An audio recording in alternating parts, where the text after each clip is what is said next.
F1. Red flag. Red flag's to slow down. What?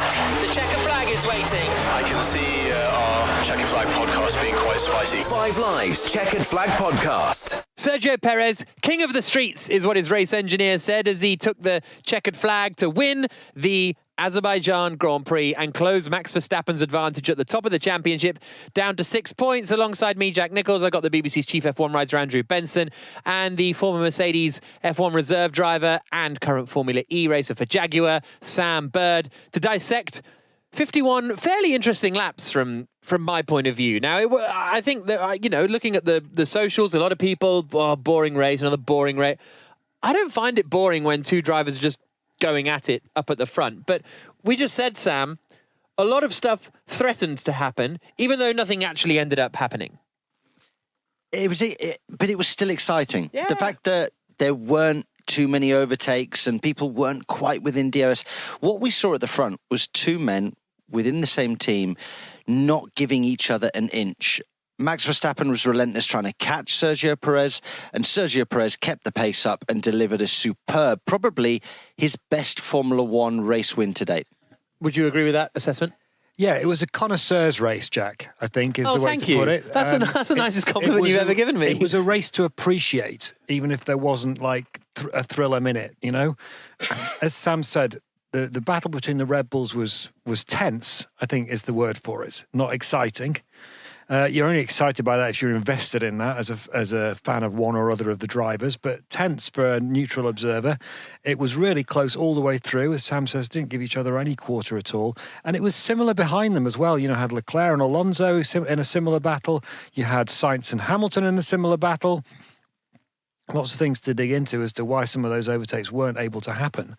But, we've got a really interesting situation developing here in the World Championship as well. 6 points in it between the two of them. We've got some tracks coming up which are good for Sergio Perez. It could stay close for quite a while, even if we don't expect it to be close in the end. Well, we'll dig into that in a moment. First, let's hear from Sergio Perez, the race winner. It means a lot. It's been a weekend where the pressure has been on, where we had to deliver all the team, and we've done a tremendous job. So I'm really happy with it, really proud of my team, and an excellent result for the championship. I can only think back of the problems we had in Melbourne. I think without those, we should be leading the championship. But for now, I cannot think back. I can only think forwards, and I'm only thinking now on Miami. After a difficult weekend like that in Australia, how important is it to get a result like this? And are you very much in the championship fight? Yes, I am. I've been saying for a while, but I think the best way to speak is on track. So that was Perez, who won the Grand Prix. Let's hear from Verstappen, and then we will get stuck into the race between them. Hey, Max, safety car just didn't work out for you today, did it? Yeah, a little bit unlucky there, I think. But I think after that, of course, I tried to push. I tried to get back into the DRS, and I was close, but I just couldn't get in. And, when you stay a few laps like that, I think tires get a bit too warm. I was really trying to get in, so that doesn't help for the tires. And then after that, I slowly dropped back a bit. And I was actually not entirely happy with how I had the balance of the car. So I was trying a lot of things on the wheel, on the steering wheel, to try and find a better compromise, to feel a bit more comfortable under braking into the corners. And it took a few laps to figure out, with a few wall taps here and there. Luckily, no punctures, but I think the last 10 laps were quite good again. I felt a lot more comfortable with the balance of the car. So I think overall the weekend was a good lesson. And great team result as well. It looks like we're getting a good battle between you two as well. Yeah, we pushed each other. I think both of us, after the race, we were showing the wheels that we all tapped the wall here and there. So we were definitely pushing. Great stuff, thank you.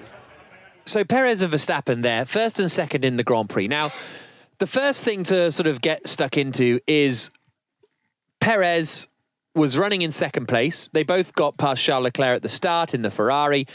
Verstappen leading, Perez second. Verstappen pits, and then a lap later, Nick de Vries is in the wall, brings out the safety car, and that gifted Perez the lead. Perez was gifted the lead at that point. He was gifted the lead, but the only reason why he didn't lead the following lap anyway is because Verstappen came in the pits. He was in DRS and about to overtake Max Verstappen anyway. In my opinion. You reckon that straightforwardly? I think he was that close. It was very close between them at the time. So you could say he was gifted it. I think he won this race on merit. Like he drove really well. I think he's had the measure of Max Verstappen. It's been so close, but he has had the measure of Max Verstappen over the course of the weekend on outright pace and on race performance. His tyre longevity has been really strong. So I think it's a fully deserved, not a lucky win at all. He deserved to win this Grand Prix. Yeah, I certainly wouldn't make a counter argument to that. I mean, the facts are this. Perez passed Leclerc for second place on lap 6. On lap 7, he was a second behind Verstappen. On lap 8, he was 0.8 behind Verstappen. On lap 9, he was 0.6 behind Verstappen. And then Verstappen pitted on the next lap. That does look like a driver who's moving in for the pass. Now, would he have been able to pass him even with DRS, with two Red Bulls, one against another? We don't know that. And it's actually a little bit of a shame we didn't get that on-track fight, because that could have been fireworks. And then Verstappen, as the leader, gets the theoretically advantageous first pit stop. So theoretically, he would have, had it not been for the safety car, he would potentially still have been the lead after they both pitted, potentially, although we don't know how long Perez might or could have extended, and therefore might have had a tyre offset that he could have then worked with in the second stint. We don't know, but it certainly looked like Perez was. And then after the pit stops, when he was in the lead, Verstappen didn't close in on him. Verstappen was not able to do to Perez after the pit stop what Perez was able to do to Verstappen before the pit stop. So all of that, when you put it together, does suggest as if Perez was the faster driver on the day. Because Perez did not pit. You called it the lead driver gets to pick the advantageous strategy, but that wasn't what unfolded. I don't think it was the perfect time to pit, so Verstappen got to make that choice. It was Verstappen needed to pit. On the radio just before he came in, he said, yeah, I'm sliding all over the place, really struggling. It wasn't like that was the perfect time for him to pit. They would have wanted to go 5, 6, 7 laps longer in an ideal world. Well, we heard before the race, didn't we, that the ideal pit stop window for the first stint was 17 laps. Yeah. He was nowhere near that when he's pitted. Yeah, 10. He was 10 or 11 laps, wasn't 10. it? Yeah. So, look, we had this question. We've asked this question a million times on the podcast. I remember, and everyone, can Sergio Perez win the championship? We're all going to say no. Everyone says no. But at what point do we have to look at the evidence? Well, let's look at the races that are coming up. So you've got Miami, another street track, even though you don't think it's a street track, Jack, but it is. Monaco, where Perez won last year. Okay, it was all controversial, but he's very strong around Monaco. He was quicker than Verstappen, I think, in every practice session that weekend. In Monaco last year. So he did have... Would he have been quicker in qualifying we if he don't hadn't had know, the crash? But I'm just saying that there was clearly pace there for Perez. Yeah, exactly. He's good at Monaco. Then you go to, what's after Monaco? Spain. You'd favour Verstappen there, but then it's another street circuit after that in Canada. Yeah. So, there's a big run of races at the start of this season which all play to Perez's strengths. It's a 23-race season. Is he likely to be able to be as consistently strong as Verstappen over the course of a year? He's not managed it before. And that's not what he's at Red Bull for. And how invested are Red Bull anyway in that happening? These are all valid questions. So on the balance of evidence, you wouldn't say that he's going to beat Verstappen over a season. But I think it's going to stay close for a while. And while it's close, it gets tense. The pressure rises on both of them. When pressure rises, people make mistakes. The tension in the team gets bigger. So, never say never. And it makes the team still have to push sort of within themselves as well a little more, and that can lead to reliability issues, and that can lead to all of that tension sort of within the team. Really fascinating dynamic going on there, and we sort of had it last year in Monaco where it was suddenly, can Perez win this championship? And then it all sort of faded away, admittedly. But that was... Which is why we shouldn't get carried away. A lot of that was car changes, a lot of lighter, less understeer. But who's to say we're not going to have a similar story this year? Look, we've had a good Grand Prix today. Yeah. And I think Sergio Perez has had a couple of really exceptional races this year where, in fairness to him, he's delivered performances that can match and beat Max Verstappen on the day. But can he really sustain that over a 23 race calendar? The jury's out on that one for me. Only one way to find out. Stay with us for the rest of the season here on the Chequered Flag podcast. So that's the Red Bull situation. Charles Leclerc started the race from pole position in the Ferrari. He got past pretty swiftly. This was him talking after the race. Hey, Charles. Good to see you back on the podium. I know it's not ultimately what you want, but there are plenty of positives to take from today, aren't there? Well, I'm here to win, and obviously second or third is not what I want, but considering the first 3 races that we've had, scoring 6 points in 3 races, this weekend is better. We didn't have any problems. It was a trouble-free weekend. I think when I look back at the weekend, I look at every sessions, and I think we maximized absolutely everything in every single sessions. So on that, we should be happy. On the other hand, there's still so much work to do. I think Aston Martin is quicker than us and has a better car than us in race pace.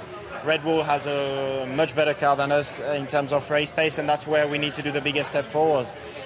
In qualifying over 1 lap with the juice of the new tyres, taking a bit more risk, we managed to do 2 poles, but then over 51 laps race distance, it's impossible. Did you expect the Red Bulls to be able to breeze past as much as they were able to today? Well, I didn't fight too much. I mean, there wasn't anything to gain from it apart from killing my tyres and then be even more in trouble. And at the end, I think that was exactly the right choice, because looking at how close Fernando was at the end of the race, I did well, looking at my own race and try to do the best possible. Somewhat sort of deflated after the race, I think it's fair to say, Charles Leclerc. He was just like, yeah, I mean, they're just way quicker, so there we go. The guy's a winner, Jack. Let's put his weekend into context. He's the first person to beat a Red Bull to pole position this year, and he's done it twice this weekend with 2 brilliant performances in qualifying around a track that he absolutely loves. 3 poles, or 4 if you like, in a row for Leclerc now in Baku. And he's stopped the rot, if you want to put it that way, at Ferrari with this 3rd place, and he's got his season properly off to a decent start as well. I think he's been absolutely outstanding all weekend.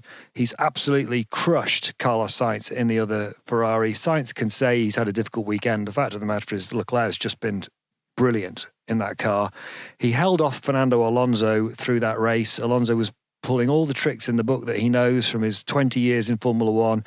Leclerc had an answer to all of them.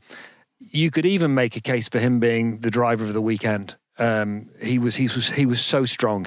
And actually, looking forward to Monaco, I saw Emerson Fittipaldi, I think it was, the other day, saying he thought Fernando Alonso was going to win Monaco.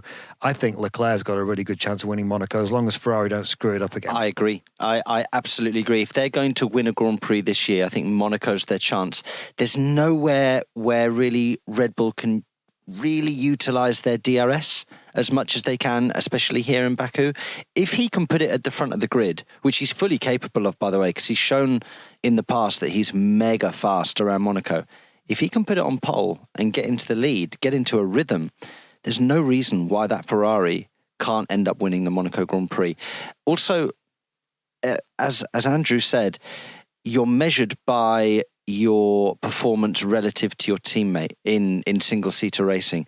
And he has absolutely demolished Carlos Sainz this weekend. I think himself and Fernando Alonso have really killed their teammates with regards to speed.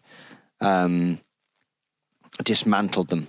But he was deflated after the race. He was very down. He's just finished third. Yeah, he's got his season back on it. But what I'm saying is, all of these Mercedes chats and whatever, if you're coming out of a race where you finish third and that's his sort of like attitude, if he doesn't want to have to drive out of his skin and deliver maybe one of his best ever races to come third. He wants to be where Perez is, where Verstappen is.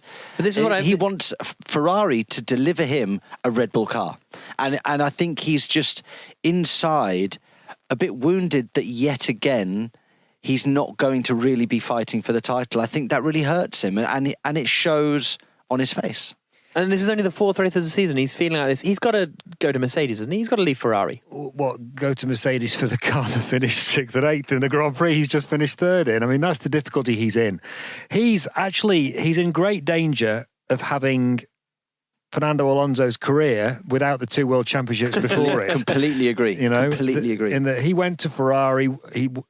Alonso was so invested in winning that 3rd championship for Ferrari, and that's why it ended up going sour for him there, because they weren't able to deliver it for him, and he lost faith in the team, and he ended up feeling he had to leave. And he said himself that the pressure at Ferrari is greater than at other teams. The situation was getting difficult, and he had to get himself out of that. He made a mistake in getting himself out of it, you could argue, because if he'd just stuck with it, he probably would have won another championship in either 17 or 18 when in the car that Vettel should have won the championship in 17 or 18, but didn't. But Leclerc's in a similar situation now. He's doing great things in a car that's not up to his ability, and there's no prospect he can see, I think, of them getting onto a level playing field with Red Bull, because Red Bull are so strong at the moment. I think that's probably the root of the disappointment that you're seeing in him at the moment. And how long can you do that before you need to make a change? I think that's 4 races in. Well, I think it's a question of making the right change. So, to relate it to Alonso made the wrong change, even if he says it's not the wrong change because he couldn't face it any longer. There's no point leaving a faster car for a slower car. And he loves Ferrari. That's what people said to Alonso when he left Alpine for Aston Martin. Yeah, and it worked out really well for him. But Leclerc's a straightforward, honest guy. When he says he loves Ferrari, he means it. He doesn't want to I've seen social media pics of him driving his Ferrari around Monaco, wearing a Ferrari hoodie. It's like a little kid, isn't it? Yeah, exactly. I mean, they're paying him a lot of money to love Ferrari too, but he does genuinely love Ferrari. And to just rewind a bit, this is a guy, okay, he was born in Monaco, but he wasn't born in Monaco as a rich kid from a rich family. He comes from a perfectly normal family who just happened to live in Monaco. His career has been made by Ferrari picking him up from a very young boy. He wants to deliver that championship for him with them. And at the moment, I think he's thinking, how is it ever going to happen? And he's not going to get into Red Bull because Verstappen's already there. And by the time Verstappen leaves Red Bull, they're both going to be 30. It's like, that's deep down, that's why he's disappointed. What would you do if you were Leclerc, Sam? You sticking or twisting? It's just and you're a man who loves Ferrari and race for them in sports cars, and so you get that feeling. Yeah, my F1 time was Mercedes, and I loved racing for Ferrari and GT, but that's nothing to do with this argument. What would I do? Well, right now, he's in a much quicker car.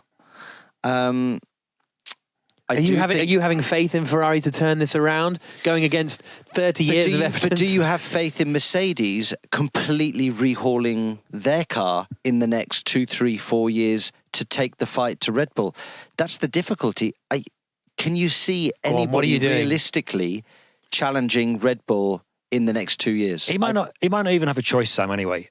Hamilton's contract runs out this year. Leclerc's contract doesn't run out till next year. Hamilton and Wolff both say he's going to do a new deal. How long is that new deal going to be? If that's 2 years, which I think it very well could be, I don't think Hamilton's going to sign just for 1 year. He has to stay at Ferrari. Yep. Yeah. Fernando Alonso finished 4th in the Azerbaijan Grand Prix, only 0.8 of a second back from Charles Leclerc. In the end, this is what he had to say after the race. Quite happy with the race. We had the pace yesterday on the sprint race as well, but today, we show even a stronger one, especially with the medium at the beginning. Unfortunately, the safety car came, so we all put the hard tires, and the hard tires didn't have any degradation, which is our strongest point at the moment. So I think Ferrari was quite lucky there because they were struggling a lot in the first stint, and then they were okay on the hard tires. But nevertheless, I think it has been a tricky weekend for Aston. We were underperforming a little bit compared to the first 3 races. DRS problems as well. And even with that, we're still 1 second from the podium, 1 second from Charles. And Ferrari, they did have a very good weekend, pole position on both qualifying and things like that. And even with that, we're still 1 second from them. So it shows that Aston Martin is never giving up on Sundays. They're heading to Miami. It's a bit more of a standard format. That's a real opportunity for you guys to learn a bit more about that car, isn't it, through practice, and hopefully keep making that performance up that you're delivering? Yeah, I think so. I think Miami is going to be a different thing again. It's going to be track related. Now the performance, I think Mercedes, Ferrari and Aston Martin, we are so close together that every weekend is going to be a little bit different and making one of the teams a little bit ahead, depending on the characteristics. I don't know yet if Miami will be good for us or not. If it's hot as it should be and there is a lot of degradation, that's normally a good news for us. Solid drive that from Alonso. I thought it was going to be really, really, really good. And he, because getting Leclerc, I think, would have been super impressive, but did a good job. Yeah, nearly delivered to get the third place again, to have a complete streak of third place finishes this year. But it wasn't to be. Charles Leclerc really did put in a good kind of final third of that race. We thought that Fernando Alonso was just sitting around 2 seconds back, going to watch the Ferrari sort of eat its tyres up and then sneak past for a late podium finish, but it wasn't to be. The gap was stable for a long time, then it went up to over 4 seconds, and at the checkered flag, yeah, it was close, but Charles Leclerc had it covered. Great move on Carlos Sainz, though. Really caught Carlos Sainz out at an area, turn 5, where you normally don't see a lot of overtaking, but good, clean, decisive move. I think Alonso's going to look at that and think he's beaten 3 cars that on paper are faster than his. What? Russell, Hamilton and Sainz. I thought the Aston Martin was the second fastest car. Looking to the predicted race pace, judging from the practice and qualifying sessions, the Aston Martin was the 4th quickest car this weekend behind the Red Bull, the Ferrari and the Mercedes. But it's been the 2nd quickest so far this season. Yeah, but he only qualified 6th. Now, okay, he probably thought he could have qualified 4th if his DRS was working, but he didn't know that. But I think he'll come out of that thinking it's a job well done. He was disappointed he didn't beat Leclerc, but he'll also say the Ferrari was a quicker car. Well, what he's doing right now is he's consolidating 3rd in the Drivers' World Championship. That's as much as he could do today. And that means beating... If he could claim 3rd in the Drivers' Championship this year, I mean, that's as good as a World Championship win, to be honest, with regards to the car that he's got. I'm sure Charles Leclerc and Carlos Sainz can come back at him. But right now he's driving superbly well. 7 seasons for Alonso without finishing in the top 3 in the championship. Last time was when he finished 2nd in 2013 for Ferrari. But that great move kind of showed up that, because when he nipped ahead of Sainz, I thought maybe now he's going to be under pressure from Sainz is how it looked, but just drove away and finished 22 seconds up the road from Carlos Sainz in the end, which was quite impressive. Sorry, 23.4 seconds up the road from Sainz. I was disappointed in Carlos today. He's a lovely guy and he is a good driver, but his engineer got on the radio to him halfway through the race and said, right, tyre deg isn't an issue, Carlos. Get your head down. Now we go hunting. And this was at a stage where he was 4 seconds off the back of Alonso. So to finish over 20 seconds back, the questions have got to be asked. What happened during that race? Why were you not able to deliver on the same level as Charles Leclerc or be close? It wasn't even close. No, it really wasn't. And it has been a struggle this season for Sainz. 4th in Bahrain, then 6th in Saudi Arabia, finishing behind Hamilton, but ahead of Leclerc. But Leclerc had something in. He had to start at the back, didn't he, in Saudi Arabia because of the engine penalties? Yeah. So Sainz managed to hold off Lewis Hamilton, though. If Hamilton had got Sainz, I think he would have had a very, very strong day, because he, like Verstappen, got caught out behind the safety car, or with the safety car. He just pitted, finished in 6th position. 6th and 8th for Mercedes. That's sort of the end of my question, really. I think Hamilton had a great race. Yeah. He drove very well and he beat Russell hands down. Remember, he was one of the guys that really got caught out with the safety car. Him and Max Verstappen were the big losers. So he got his head down and he re-overtook his teammate. Then he overtook Lance Stroll with a good move. Couldn't ever quite get close enough to Carlos Sainz. That Mercedes car just looks super draggy in a straight line. But all in all, I think a good day's work from Lewis. I think George will probably be a little bit disappointed, but at least he gets the point for fastest lap. Yeah, he got overtaken on the restart, did Russell, and even came on the radio saying, oh, well, that was a bleep restart. and ended up behind Lance Stroll, who had a not a great drive, actually, to be honest. Lance Stroll. I mean, he finished 7th with Alonso 4th, which on paper isn't terrible, but he was behind Sainz and Hamilton and finished behind them by like 5 seconds. So it's not like he was all over the back of them and being held up. 30 seconds behind Alonso at the end of the race, Jack. But if he was right behind Sainz and he'd just been held up for that duration, then okay, fine. There's some mitigating circumstances. But he was nowhere near challenging Sainz and Hamilton at that point. And I think Stroll's to be honest, I've been considering the ability level of Alonso and the relative, perceived ability of Lance Stroll. I've been broadly, mildly impressed with him so far this season. I thought it could have been a trouncing, but he's kind of been decent enough. He's got talent, Lance Stroll. There's no question about that. He put that Williams, I think he qualified at 4th and ended up on the front row at Monza in 2017, was it, in the wet? So he put the Force India Racing Point, on the pole in Turkey in 2020, that famous race, and led that race for a long way. But he's not consistent, and people who know him say he doesn't work hard enough. And look, I think he's finding what nearly every teammate Fernando Alonso has ever had is finding. The guy is just super special, and he sets a standard that very, very few people can even get close to.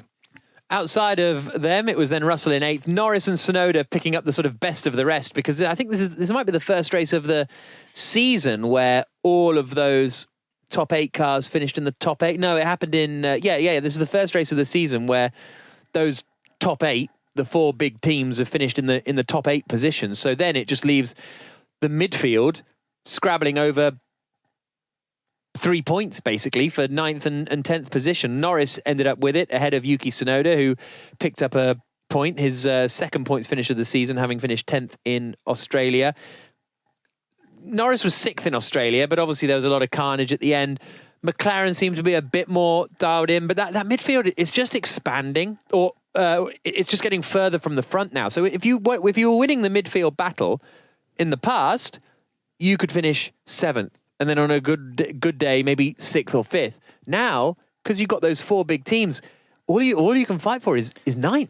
Yeah, Aston Martin coming to the front of the grid and fighting for podiums consistently has really hurt McLaren, I think. Really hurt their finishing positions on a regular basis. Norris did fine today. He did okay. And he was best of the rest. But now, best of the rest, instead of being 6th, is 9th. Yeah. And that makes a huge difference over the course of a season. Yeah, let's not forget McLaren, to put their weekend into context, they brought a big upgrade, which was it's kind of like they see it as the start of their season. They've also had a difficult start to the season, a bit like Ferrari, but even worse. It's a bit. I think it's too early to judge that McLaren upgrade because it was just one of those weekends with, because it's a sprint format, the 2 qualifying sessions and all the rest of it. I think they'll be relatively satisfied. They did seem to make maybe a marginal step forward, but certainly nothing to write home about yet, but too early to say for sure. Another team that had a big upgrade this weekend was Alpine. Goodness me, they've had a terrible weekend, really terrible. Crashes, engine fires, and there are Gasly and Ocon finishing 14th and 15th after Ocon started from the pit lane, made almost no progress whatsoever with his sort of stick it on the hard tyres at the beginning and hope for the best by stopping as late as possible. People talk about McLaren having a difficult start to the season. I think Alpine have had an even worse one, and those were 2 teams that competed for 4th in the championship last year. They've fallen quite a long way. Bit of an odd moment for Esteban Ocon when he came into the pits on the final lap, and they were setting up Parc Fermé already because Perez and Verstappen were on their way in. So there were quite a few sort of, I guess they were marshals or photographers or something down there. All had to scamper out of the way. It was like watching a Group B rally stage in the 1980s. So that was a bit of I think that'll lead to a bit of a investigation from Formula One on exactly how that happened. Well, it's quite clear how that happened, but it's quite rare you pit on the last lap of the Grand Prix, so weren't expecting it. Albon did it, didn't he, in Melbourne? It's not that uncommon. No. People shouldn't be in the pit lane while the race is still going on. It's as simple as that. Yeah. Look, I'll disagree with you fairly often, but you won't get a disagreement with me on that. I think Joe retired. Bottas was nowhere. Sargent had a difficult day, actually. I thought Piastri was okay. 6 seconds back from Norris at the flag is a solid enough. Again, we're still struggling to really see the McLaren pace and that comparison between Norris and Piastri. And again, they're another team that are really bad in a straight line. Yeah. Because actually, after 2 sectors yesterday in qualifying, they looked okay, Jack. Yeah. They were, Norris was 3.5, 4 tenths off Perez and Verstappen. And 3.5, 4 tenths after 2 sectors, you're thinking, okay, you're going to finish the lap 7, 8 tenths. 5, 6 tenths off. Yeah. But it was closer to a second.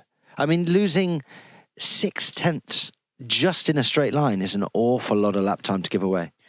Just one final, very brief word on McLaren. Oscar Piastri's been ill this weekend, quite poorly. So with a stomach upset, I believe. So to be that close to Norris is a very solid job from him. Yeah. Bottom of the championship is Nick de Vries. 20th in the standings, no points. He and Logan Sargent both not having any points, but Sargent finished 12th in Bahrain. A retirement today. The only driver to crash out today, Nick de Vries, and again not a strange one, but it always feels a bit more, I don't know what the right word is, not rookie, but when you hit the wall on the inside is always a bit more of a frustrating one for a driver, I think, than when you hit it on the outside. Yeah, today was a just unfortunate sort of clumsy error. Clumsy, that's a better word. Those kind of things happen seem to happen when you're on a bit of a bad run. Yeah. And Nick is on a bit of a bad run, unfortunately. I think that confidence-wise right now, he doesn't look altogether there. He doesn't look like he's enjoying his racing. And it'd be nice to see him smile and have a bit more fun with his F1 car. But F1 is a stressful sport, Jack. People have a very short memory of what you've done. I think that race he did in Monza is really forgotten now. And people are thinking now, have we made the right choice or not? A couple more races like this, and Red Bull stroke AlphaTauri are going to be thinking, do we bring in someone like Liam Lawson, who's done a great job in everything that he's done?